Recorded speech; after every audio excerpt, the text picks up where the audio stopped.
Hey there, what we're going to be talking about in this video is use of table G to figure out how much of something is going to be able to dissolve in a particular amount of water at a particular temperature.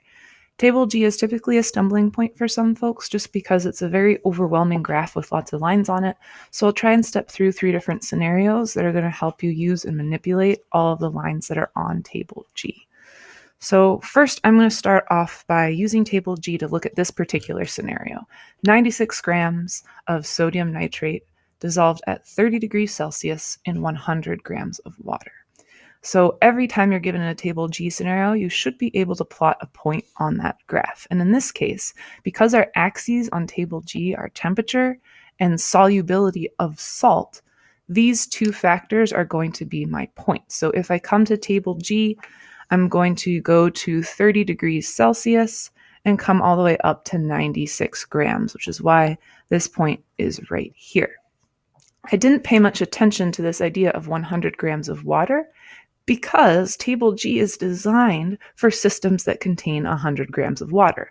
So this little point just lets me know that using table G as it stands, as it's presented, is a perfectly acceptable thing to do. And if you notice, that point is right on the line for NaNO3. And you're often going to find that in a test question, it's going to be pretty helpful to highlight the line that you're interested in. There are so many on table G that you can get a little bit lost or be reading the wrong line. So in this case, we're spot on the line for NaNO3 at 30 degrees Celsius. That makes us a saturated solution. The lines on the graph show what it means to be saturated. Anything above the line, let's say I dissolved 120 grams instead, would be supersaturated. Too much is there. If it had been below the line, I would have been unsaturated. You could dissolve more salt into the water and still not have any drop down to the bottom.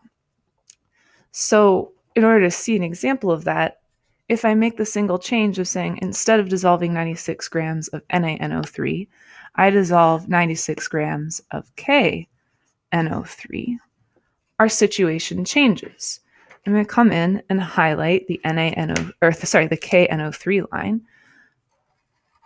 And now we're looking in green.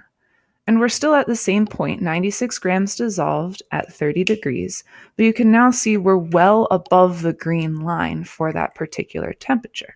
How far above? Well, if I drop this down, that's the limit for how much salt I should have been able to dissolve, right around, 48 grams or so. So if I'm all the way up at 96, I'm 48 grams over. Way too much salt has been put into that solution. So if you poke it just a little bit, 48 grams of KNO3 are going to drop down to the bottom of whatever you've dissolved in. So maybe you'll see 46 grams of KNO3 precipitate or fall down to the bottom of the beaker. There are a couple other things that you can change besides what salt or how much you have of it. It's going to sort of change the status of whether it's saturated, unsaturated, or supersaturated.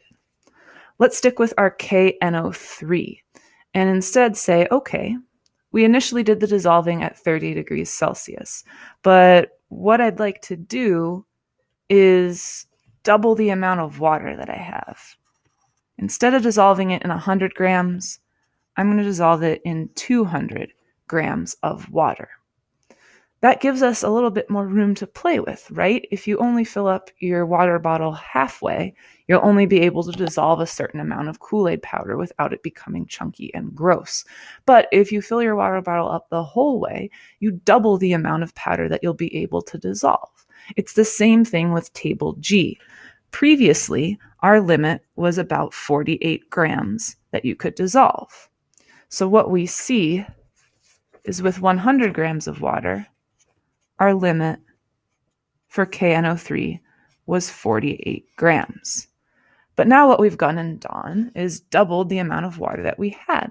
So that should double the amount of salt that we're able to dissolve in that particular amount of water. So doubling that gives us 96 grams as our new limit. So when I look at this point now, what I can do is say, instead of having a limit at 48 grams, because that was for 100 grams of water, my new limit is up at 96 grams. And that puts our dot right on the line. This now represents a saturated solution of KNO3 because we've adjusted what the limit of what makes a saturated solution is by changing the amount of water. There's really only one other thing we can do to mess around with this whole scenario.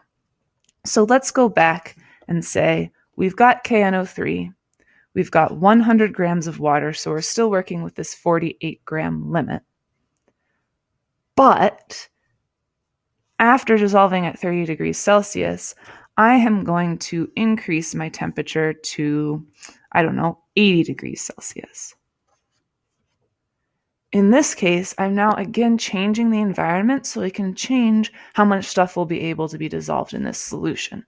So if I take my original point at 96 grams and 30 degrees Celsius in 100 grams of water, and I increase the temperature to 80 degrees Celsius, that moves my point straight over to the right until I hit my 80 degrees Celsius line. That's about right there. And if you notice, we're now way, way, way below the green line. So much so that I can't even tell how much more salt I'd be able to dissolve to get saturated. So we've changed ourselves from a super saturated solution to a very unsaturated solution. And along the way, we can predict up until this point when we hit saturation, how far above the line we are or how far below the line we are.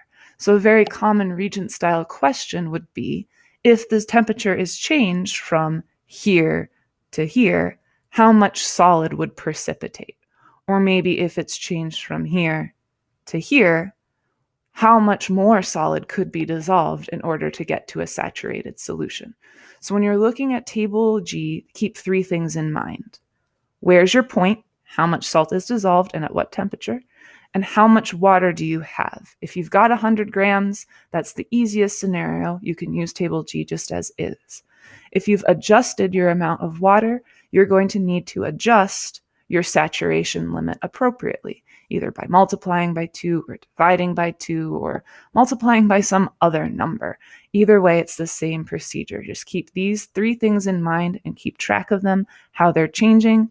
Highlight your lines on table G so you can see exactly where you are on the graph and exactly how far away you are from your line of interest.